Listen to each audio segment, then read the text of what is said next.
Vayelchu Ziknei Moab, Ziknei Midian, and the elders of Moab and the elders of Midian went, Uksum biyadam, and they went with their various paraphernalia of witchcraft.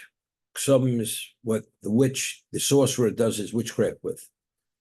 Vayavoel Bilam, and they came to Bilam, Vayidabru Elov Divrei Balak, and they spoke to him the words of Balak, the concern for their existence, and he should come and he should curse the Jewish people just to drive them away, not to destroy them. So Rashi says, well, what is Ksum biyadam? If they're going to Bilam, that he should be the one to bring about the solution why they're going with their paraphernalia of witchcraft. So Rashi says, they knew Bilam was the type of person, he's going to drive a hard bargain. So say the reason why he's not able to do it because he doesn't have the means to bring about the various effect. When he curses them, he needs also various things to curse them, which it has to do with sorcery. Kesem zenotl biyodam davar acher. They had a certain indication, which they knew through sorcery. 60 million omru im yovu imanu pabazos. If he comes with us at this time when we request of him to come, yesh mamash, there's what to talk about. It's not an act of futility. Vim yitchenu. But if he pushes us off, ain't botuelos, we're wasting our time. That was the ksomim. They had a certain indicator, and that indicator would prove whether it's worthwhile getting involved or just walk away from it. So when Bilam had said to them, and he didn't agree immediately, go, he says, stay overnight and I'll let you know what God says. They said, there's no hope. There's a waste of time. So they left him and they went. Shenemar, in Bilam. Because we find later, the only ones who went with Bilam were the ministers of Moab. There's no mention of the Ziknei Midian. The elders of Midian are not there. But the Ziknei Midian, because they had this indicator that if he initially claims he's not able to do it immediately, that's an indication that it's not worthwhile, they're wasting their time. So when they came, he said to them, Linu, stay overnight. And I will give you an answer as Hashem speaks to me. Meaning, I'm a prophet, and they believed the reason why they went to him was he's connected at a level that nobody's connected. As we said, Moshe Rabbeinu is paralyzed in his mouth because he's connected to Hashem. He says, I could only give you an answer, and it's all dependent on what Hashem says. The Yoshuvu, Moab in Bilam. So now the only ones who are mentioned here are the ministers of Moab, no longer the Midian. Midian, they had that indicator, the confirming proof that they're wasting their time. So there's no longer mention of the elders of Midian. Let's take a look at Rashi. Why did he tell Linu Pa'alaylo? And I'll tell you what God tells me. The divine spirit only comes to him at nighttime. And that is to do with all the prophets of nations of the world. We find that Lavan, when Hashem came to him to tell him that he shouldn't engage with Yaakov, not for good or bad, it was during the dream of the night. Shenemar, V'yor Elokim el Lavan, Harami b'chalom halaylo. He came to it at nighttime, even though there was a prophecy. It's like a person goes to his concubine in the QT because it's not really his wife. So therefore, when he does it, so Hashem, when he appears to these people, which is not, it's almost like disgraceful Hashem to do it because they're not worthy. These people are not, they don't meet the criteria of what's needed to be a prophet, but not, so the nation's world shouldn't say that he's paid favoritism. To the Jews, he appears, and to us, he doesn't. So Hashem comes at nighttime, which indicates that really it's not really an appropriate relationship. But the only reason why I'm communicating with them is they shouldn't come with a claim that the reason why they are behaving the way they're behaving is because God had abandoned them. So even when he comes, so coming at night is a confirmation that really this relationship is not worthy of this relationship. You understand what I'm saying? It's very good. Just like a person goes to his concubine. I mean, the Rambam says, what's a concubine? A concubine is a woman, normally is like a housekeeper. She cooks, she cleans, she takes care of the children, and then a person had a wife. But there were times that the master of the house, he would have sexual relations with the concubine. But really, she was what? She was like a chattel, but she wasn't a slave, but she was a person who had this relationship with the master. He treated her well, but she was really an employee. But as a result of the level of relationship with the master, he would have sex with her. He would cohabit with her. But when did he do it? He had a wife. So he would do it at a time where it wasn't obvious to others that he is, which indicated a certain inappropriateness. When Hashem appears to the nations, the prophets of the nations, it's at nighttime. Night represents something which is concealed. What does that mean? As I just said, because really, Bilam was a person who committed bestiality. He had every character flaw. But the only reason why he appeared to him, he communicated with him, so the nations of the world shouldn't say the reason why the Jews were able to achieve what they achieved spiritually, because they had a prophet. Give us a prophet. But there's no non-Jew that's qualified to be a prophet. The answer is, it's only for that reason. As a result of that, it's at nighttime to indicate it's really inappropriate because they're not qualified to receive the communication, but they shouldn't have a claim that they were somehow abandoned by God. Therefore, Hashem comes at nighttime for that reason. Hear this. What's the question? If Hashem will allow me to go with people of your status, maybe it's beneath my dignity because I represent God. If you people are not appropriate, you're not sufficient status, you're not worthy of me coming with you.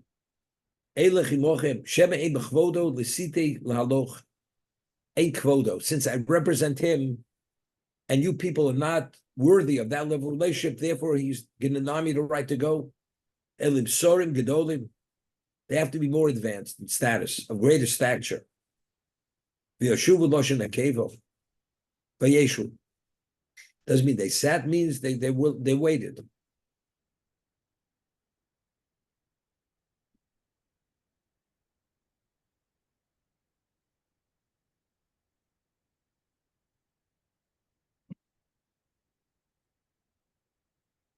What's interesting is halacha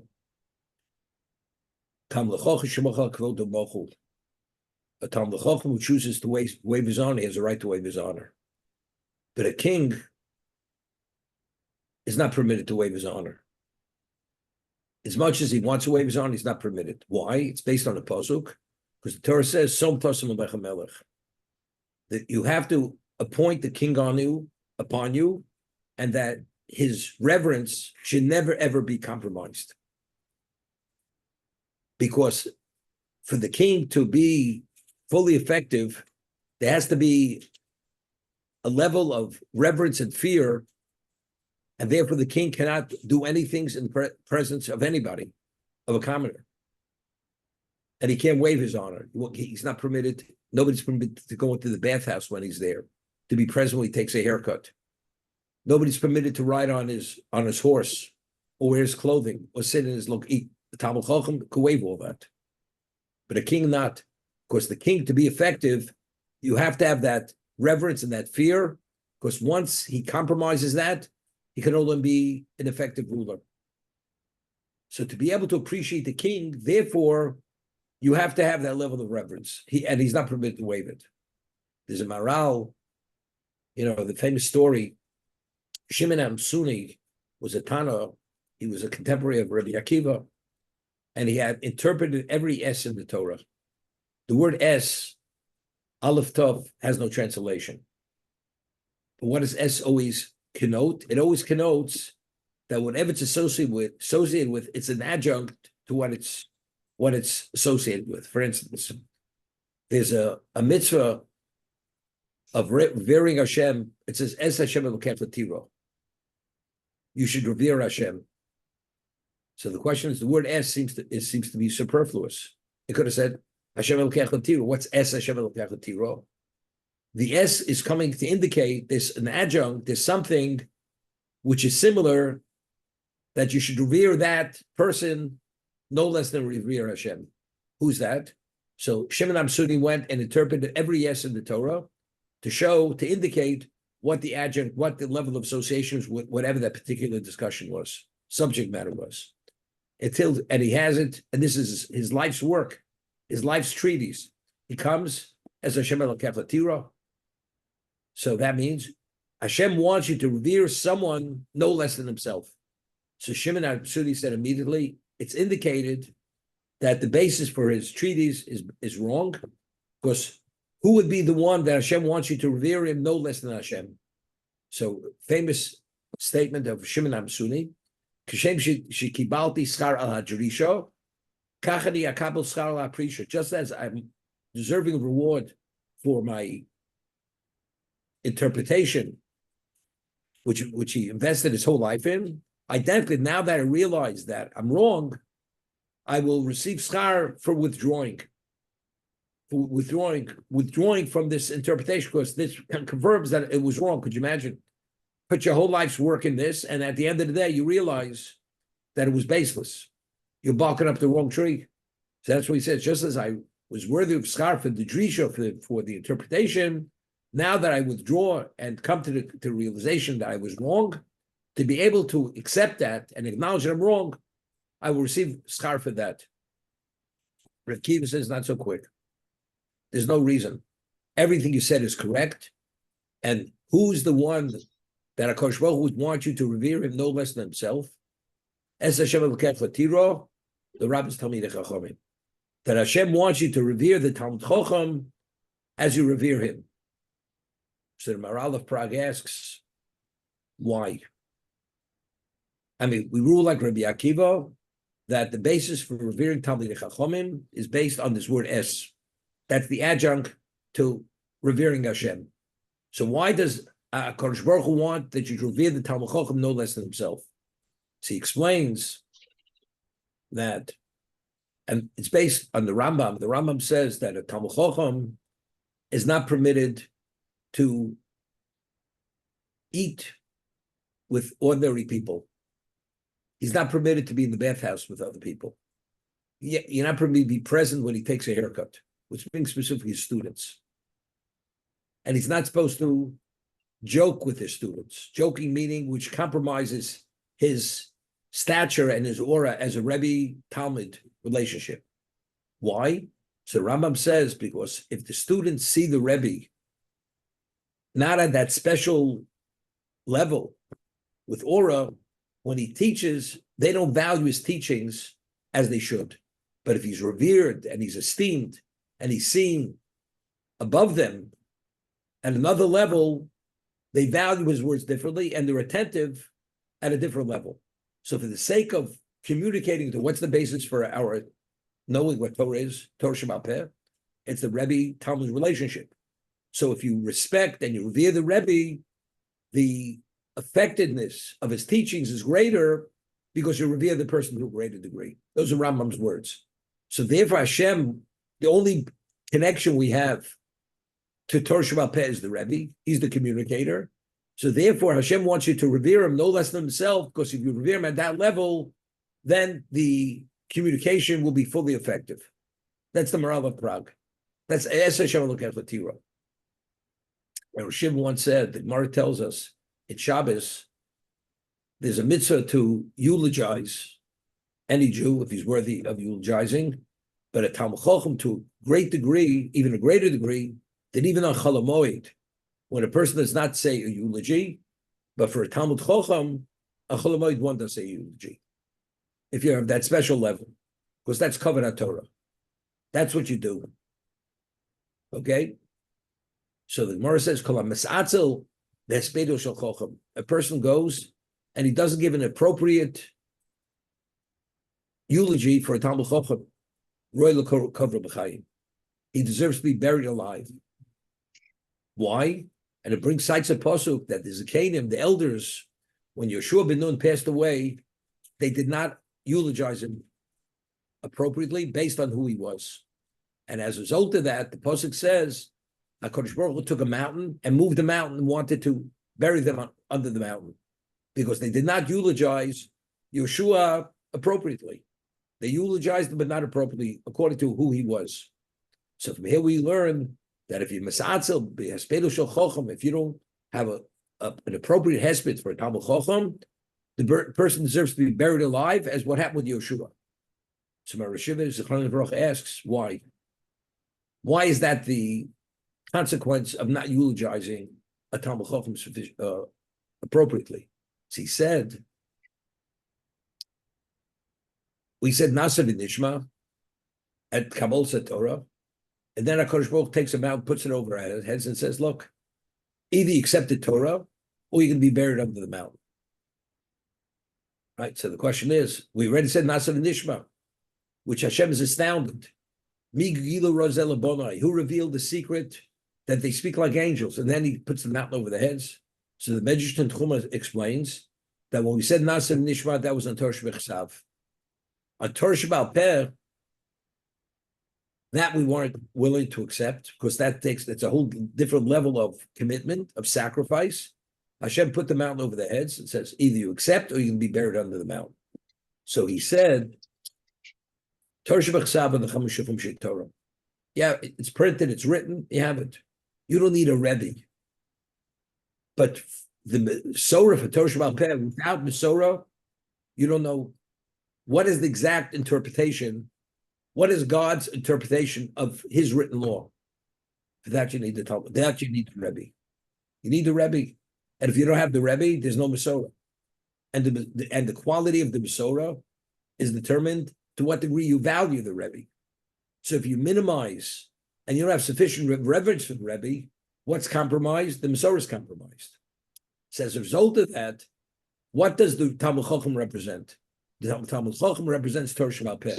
Only through him do you have the Mesorah, do you have the transmission. Therefore, as a result of that, if you minimize and you don't give an appropriate hesped, that means it's a lack of reverence. If that's the case, you don't value his communication as he should. And as a result of not revering him, you don't revere his teachings. So what is compromised? Torah Shebal Peh is compromised. As a result of that, you deserve to be buried alive. That's the way he explained the Gemara in Shabbos. Okay? So Talmud Chacham, there are times he's not permitted even to waive his honor. If it's a question, the Torah will be disgraced because he's waiving his honor, he's not permitted.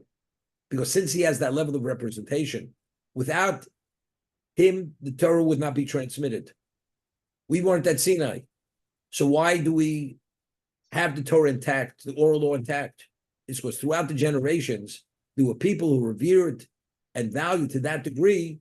As a result of that, the transmission continues.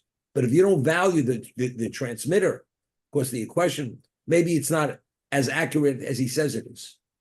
And he's not this. The moment you see him through that jaundiced eye, he's not qualified to be that transmitter, to transmit the Torah. Bilam is saying, I'm a prophet of God.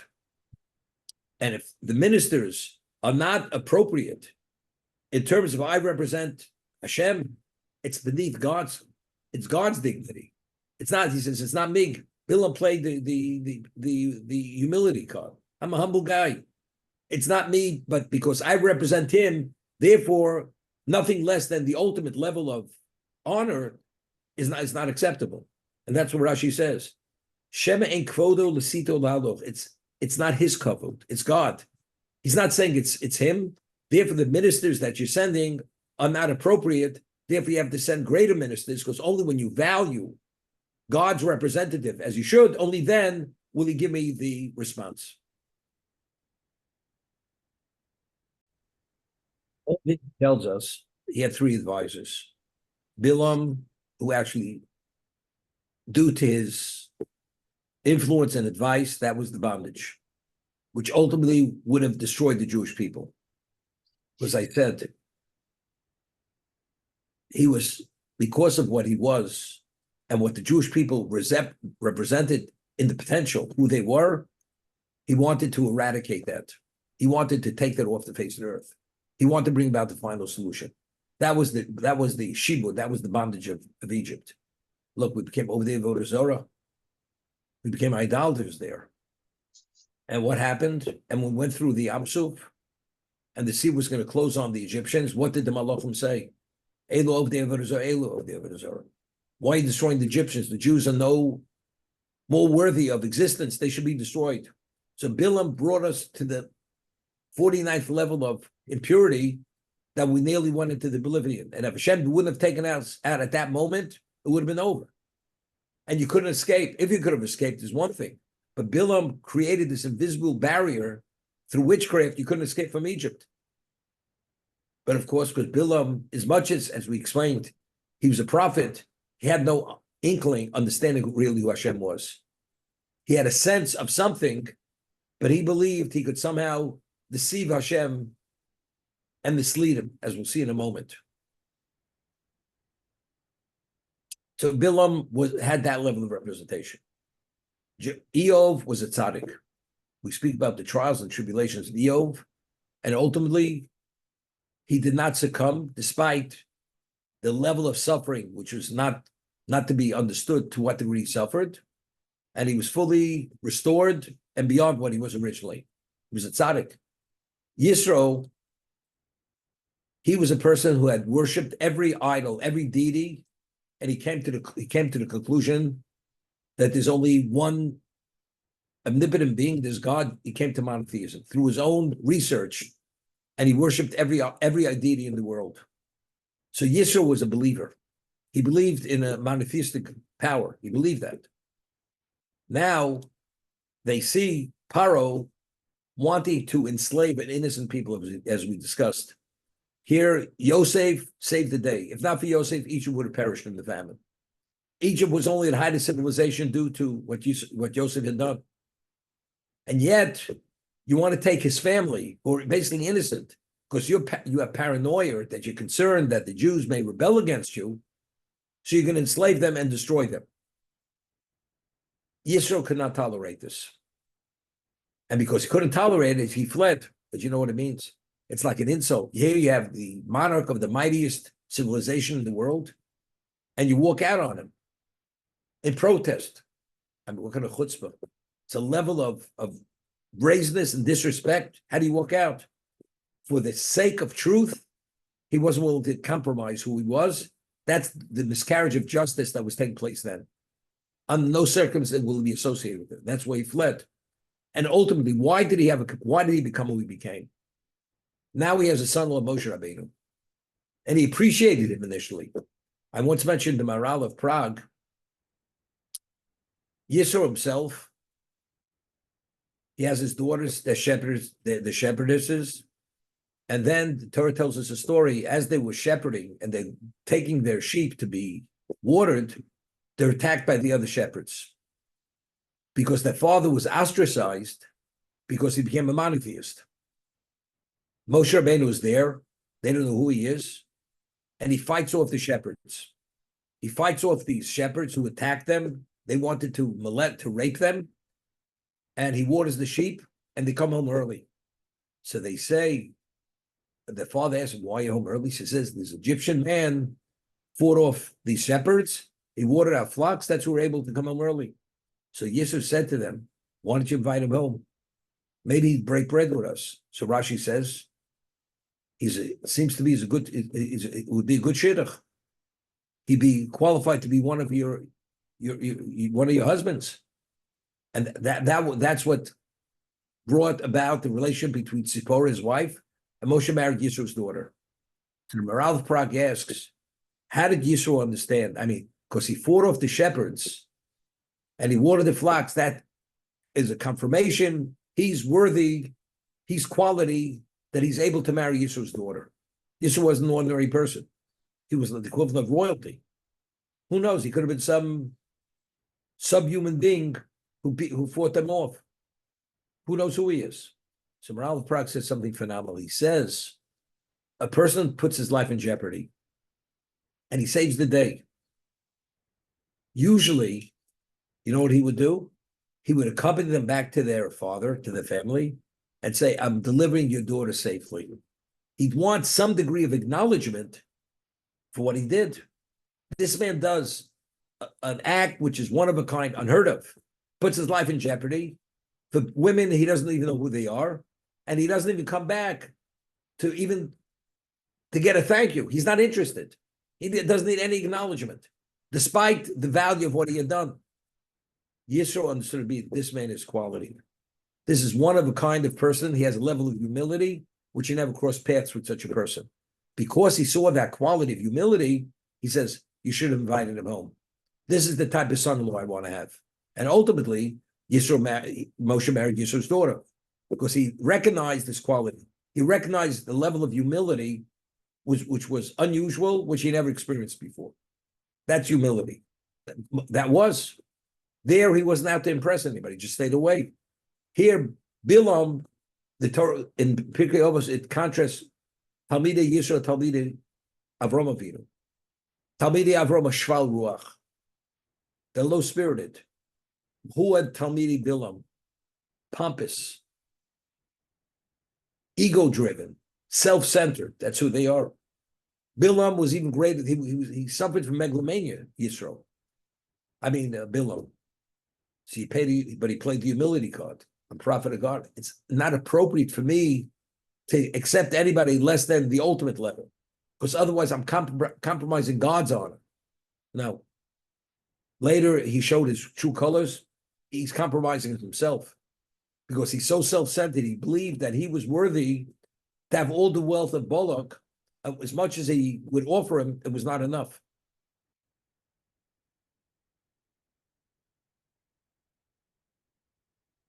Continue. Vayovu Elokim el Bilam. Hashem came to Bilam. Vayomer.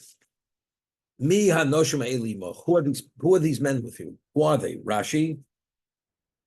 Platoso. That he asked him this question was to mislead him, to deceive him. Oma pomim sheda kol golifonov. If he's asking me who these people are, evidently God's not aware of everything. Eidato shava olov. Afani era eshucha lekalovi. I'm waiting for the moment that I'll be able to curse the Jews, and he won't understand that I'm about to curse them. Because we see that there's certain blind spots by God. And what's the proof? The proof is he's asking me, who are these men? He has to ask me. If he's the all-knowing, he would know. So it was to mislead him. After Cain killed Hevel, what was the question Hashem asked Cain? Right? Ayi Hevel Ochicha, where's your brother Cain? So what did Cain answer Hashem? Hashem Ochi and Ochi. Am I my brother's keeper? So Cain understood from that immediately, same thing. That God is not fully aware of everything that's going on. He's not aware of our thoughts or anything, because what does he ask me? Where's my brother? So Cain already took on that position, and as a result of that, later, when he walked away from God, Rashi says he was going to Das Elyon. He thought he was deceiving God. He acted with humility. When he says, what's going to be? My life is worthless because as a result of what I did, I'm going to be a victim of every predator animal. Hashem says, no. And says he walked away from the presence of God. So it says he walked away with humility. The Gonav Das Elyon. He walked away, but he deceived God. He walked away with humility, but he wasn't humble. Wasn't. Because to him, God is not aware of our thoughts. And therefore, the things we do, and he's not aware of it. Similar to over here, what happened with Bilam. He only asked the question to mislead him, because ultimately, this is the beginning of the end for Bilam. Ultimately, he's going to be destroyed because he thinks he's going to get away with it, and he's going to cross so many lines where eventually it's going to be a line that he's not going to be able to come back from. Bilam Elo Elokim, Bolok Ben Sipor. Balak the son of Zippor, Melech Moab, the king of Moab, Sholach Eloi, sent them to me. That's who they are. What does he have to say? He should have said, it's Balak ben Zippor. What does he have to say, Melech Moab? Do you know who he is? He's the king of Moab. Balak ben Zippor sent these men. Take a look at Rashi. Balak ben Zippor, Afal pi she'eni choshuv beinecho. This is he speaking to God. Although I'm not choshuv, I don't have that degree of value in your eyes. Choshuv ani beini hamlochim, but I'm valued in the eyes of the kings.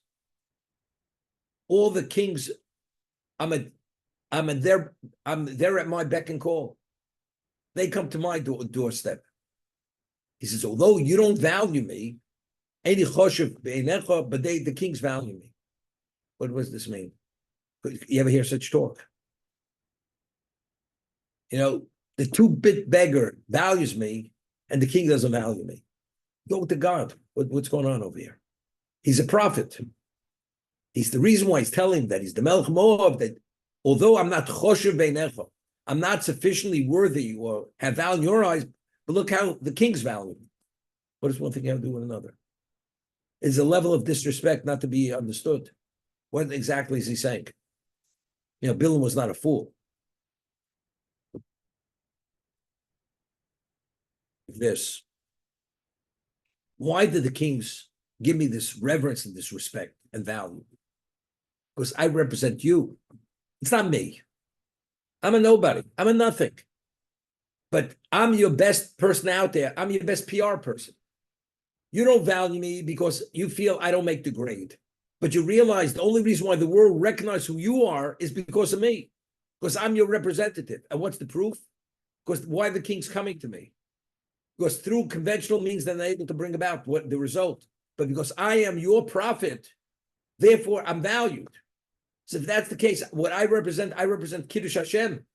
So if that's the case, I should be valued by you because I am representing you appropriately. That's what he's saying to Hashem.